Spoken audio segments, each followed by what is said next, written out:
Are you courting Kim?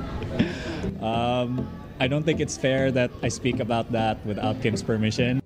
Yes. Ay, I love it. secret. Gusto natin. Ano na kinain nyo?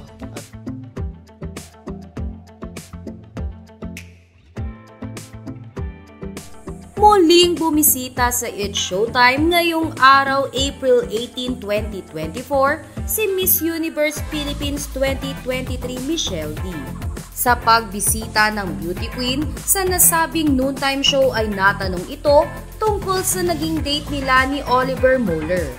Tanong ni Jong Hilario kay Michelle D, marami ang nagtatanong, kamusta daw ang date nyo ni Oliver? Tila di nga naipinta ang reaksyon ni MMD sa tanong ni Jong at sinabing ay secret. Natanong din ni Jong Hilario kung ano ang kinain ng dalawa sa kanilang date. Pinoy food, alam mo pagkain talaga ang daan para sa puso ko, kailangan masarap na Pinoy food. Sagot ng beauty queen.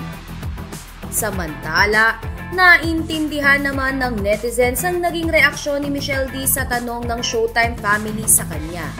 Anila ay hindi talaga nagkaroon ng something sina MMD at Oliver Moller. Gayunpaman ay yun ang purpose ng Especially For You. Kumbaga ay susubukin lang naman ng mga naging magkapareha sa naturang segment kung swak sila sa isa't isa. Hindi naman porket napili nito si Oliver ay ito na ang taong kanyang makakatuluyan. Sa kabilang banda ay marami ang humihiling na maging successful sa kani-kanilang career sina Oliver Moller at Michelle D.